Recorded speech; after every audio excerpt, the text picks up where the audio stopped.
Hi guys, welcome back to my YouTube channel. Guys, आज की जो वीडियो है जो मैं आप लोगों के साथ शेयर करने जा रही हूँ वो है how to identify the false breakout and breakdown. Guys, सबसे ज्यादा प्रॉब्लम जो एक ट्रेडर फेस करता है व्हेन एवर ये take a trade with the help of pivot points, with the help of support and resistance या with the help of supply and demand zone, सबसे ज्यादा जो प्रॉब्लम एक ट्रेडर फेस करता है वो है कि he always get trap in the false breakout and breakdown. और देन उसको क्या होता है, काफी ज्यादा लॉसेस का सामना करना पड़ता है। Have to face the huge losses. So guys, in this video I will share कि कौन से ऐसे पॉइंट है जो आप कंसीडर कर सकते हैं before taking a trade with the help of breakout and break down to identify that either it's a false breakout और it's a confirm breakout. So in the point मैं आप लोगों के साथ जो शेयर करने जा रही हूँ, आप उन पॉइंट्स का अगर ध्यान रखेंगे तो then you can help yourself to, मतलब you can save yourself from false breakout and breakdown. So I request कि इस वीडियो को एंड तक ध्यान से देखिएगा, क्योंकि हर एक एवरी पॉइंट इज इंपॉर्टेंट, हर एक पॉइंट काफी इंपॉर्टेंट है to identify the false breakout and breakdown. So guys, अगर आपको ये मेरी वीडियो पसंद आए तो प्लीज इसको चैनल को सब्सक्राइब कीजिएगा, इस वीडियो को लाइक कीजिएगा और इस वीडियो को हो सके तो जितना से ज्यादा शेयर कीजिएगा। So let's start with the points कि आपको कौन कौन से पॉइंट कंसीडर करने हैं whenever you're taking a trade with the help of breakout. First, avoid parabolic move. Don't take a trade with the parabolic move. What I mean by parabolic move, जैसे कि आप मैं बैंक निफ्टी को example लेते हैं, मान लीजिए bank Nifty एक डाउन स्विंग में चल रहा है, ठीक है। तो छोटी छोटी रेड कैंडल बन रही है और बैंक निफ्टी नीचे जा रहा है।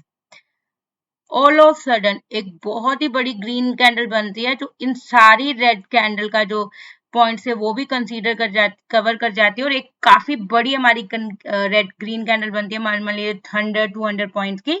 बट जितना भी जो एक डाउन स्विंग चल रहा था, जितने में मतलब 5-6 कैंडल में एक डाउन स्विंग चला था, ये रेड जो ग्रीन कैंडल है सारे पॉइंट्स कवर कर गई 1 मिनट। सो ऐसी जो बिग कैंडल होती है इसे हम बोलते हैं parabolic move. So we should not take a trade, breakout and breakdown trade in case of this kind of parabolic. First point is this.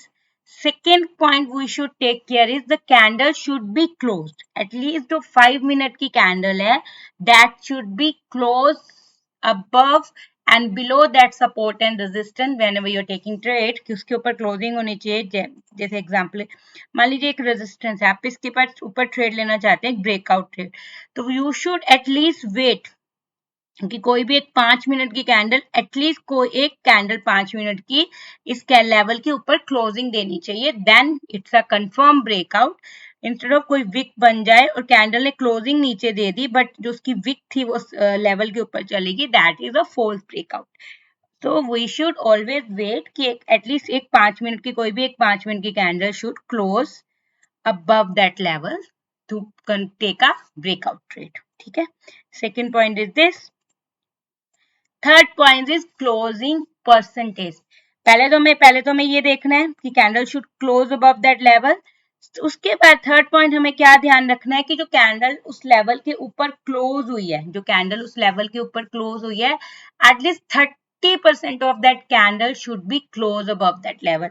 What I mean by 30%, मान लीजिए कोई बैंक निफ्टी की कैंडल है 100 point की है, ठीक है, उसने क्लोजिंग दी, तो एटलीस्ट 70 पॉइंट अगर नीचे है तो एटलीस्ट 30 पॉइंट उस लेवल के ऊपर जरूर क्लोज होने चाहिए, then it's a confirm breakout.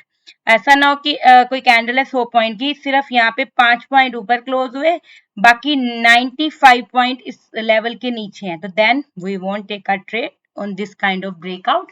At least 30% of that candle, 30% of that candle should be close above that level, कि उसका 30% उस कैंडल का उस लेवल के ऊपर क्लोज होना चाहिए। Third point is this. Fourth point is breakout after some consolidation is always confirm breakout. What I mean by consolidation, bank Nifty मान लीजिए ऐसे कंसोलिडेट कर रहा है, काफी देर से एक रेंज में घूम रहा है, जैसे इस रेंज में काफी देर से ट्रेड कर रहे हैं बैंक निफ्टी, और all of sudden after some time bank Nifty ने कोई ब्रेकआउट और ब्रेकडाउन दिया इस रेंज से, that will be confirm breakdown. कि अगर जो कंसोलिडेशन के बाद हमें कोई ब्रेकआउट या ब्रेकडाउन मिलता है तो वो एक कंफर्म ब्रेकआउट होता है, ठीक है। फिफ्थ पॉइंट का जो फिफ्थ पॉइंट है, चाहे तो आप अवॉइड कर सकते हैं, बट आप पहले 4 पॉइंट अवॉइड मत कीजिएगा when ever you taking trade with the help of breakout और ब्रेकडाउन। वॉल्यूम को आप चाहे तो अवॉइड कर सकते हैं, क्योंकि मैं ज्यादातर वॉल्यूम कंसीडर नहीं करती हूँ, क्योंकि वॉल्यूम भी कई बार फॉल्स ब्रेकआउट ब्रेकडाउन में मतलब नहीं हेल्प करती है हमें सेव करने में। तो इसलिए वॉल्यूम को चाहे तो आप अवॉइड कर सकते हैं, क्योंकि मैं ज्यादातर बैंक निफ्टी और निफ्टी सपोर्ट प्राइस पे ट्रेड करती हूँ, तो उसमें वॉल्यूम होती भी नहीं है। But I generally avoid volume, तो मैं सिर्फ आपको बता रही हूँ। तो अगर आप चाहे तो वॉल्यूम को अवॉइड कर सकते हैं, और अगर आप चाहें तो वॉल्यूम को भी कंसीडर कर सकते हैं, but I don't consider volume, क्योंकि वॉल्यूम मेरी कभी भी हेल्प नहीं करती है टू हेल्प, मतलब सेफ नहीं करती है मुझे फॉल्स ब्रेकआउट और ब्रेकडाउन से, तो मैं हमेशा जनरली अवॉइड करती हूँ। But I always take care of the first 4 point, कि मैं पहले 4 पॉइंट का टेक केयर जरूर करती हूँ whenever I am taking a trade with the help of breakout and breakdown. अब मैं आपको पॉइंट आई होप समझ आ गया, मैं आपको एग्जाम्पल के हेल्प पॉइंट्स को समझा देती हूँ, तो आपको और क्लियर हो जाएगा।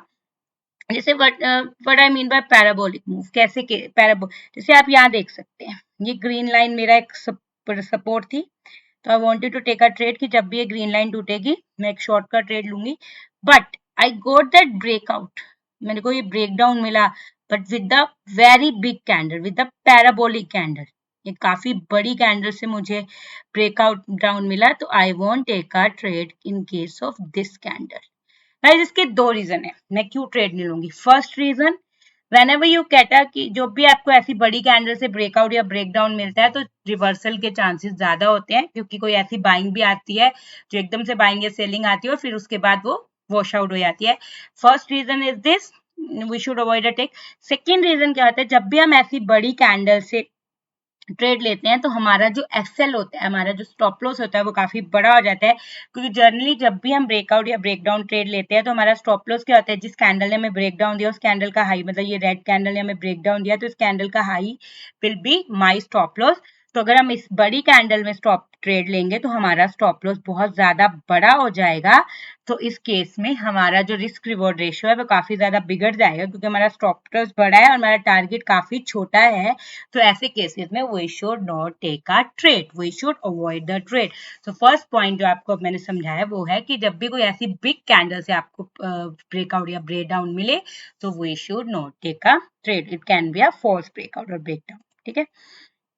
Second point, candle should be close, मतलब एटलीस्ट 5 मिनट की कैंडल को तो उस लेवल के ऊपर या नीचे हमें, मतलब जो इस लेवल हम ब्रेकआउट ब्रेक उस लेवल के ऊपर या नीचे हमें क्लोजिंग देनी ही चाहिए, then it should be a confirm trade.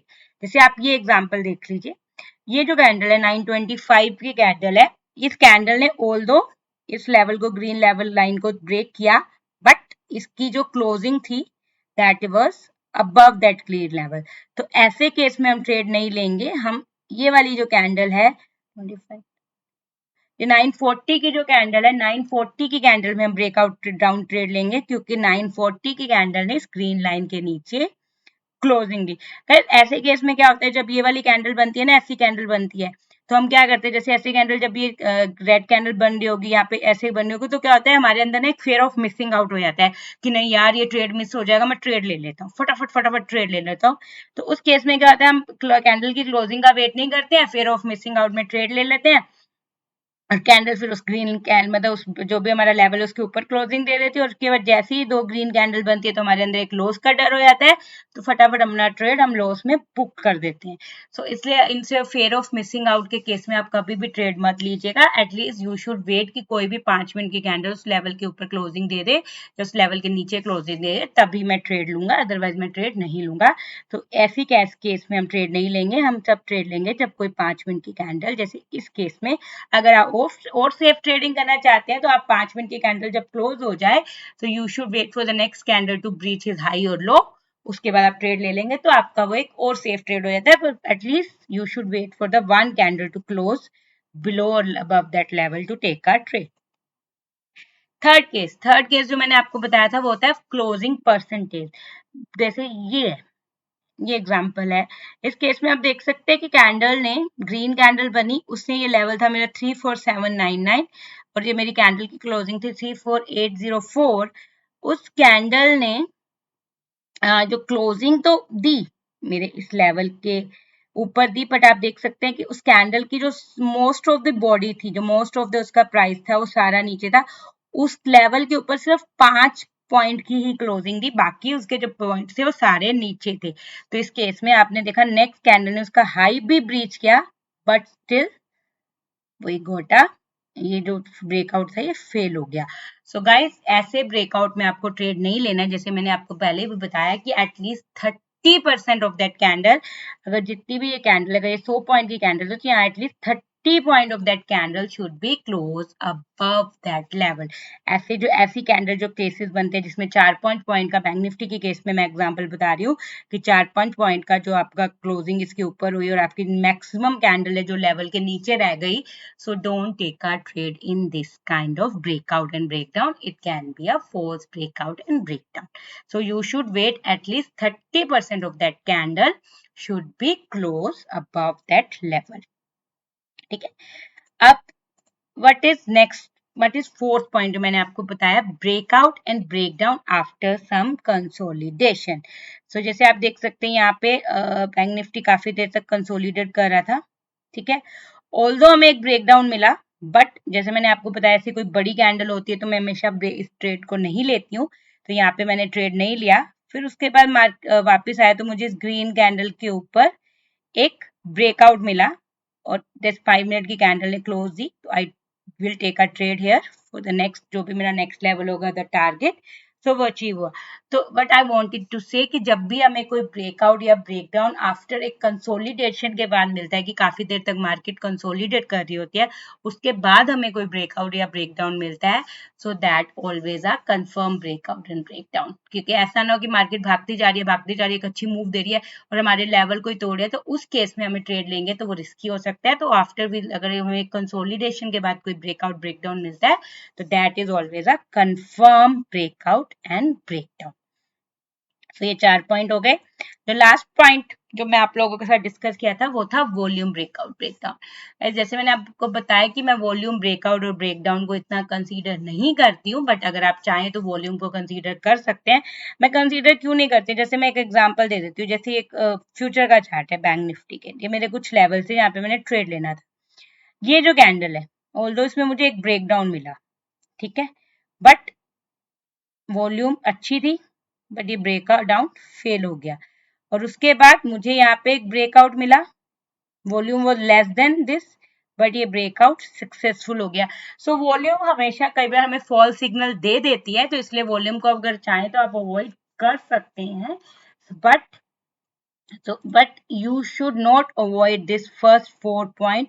आपको ये पहले 4 पॉइंट को तो अपनी गांठ बांध लेने हैं कि I will take care of this 4 point before taking a trade with the help of any breakout and breakdown. So guys, this is for today. I hope you like the video, and so have a nice trading session. Bye bye.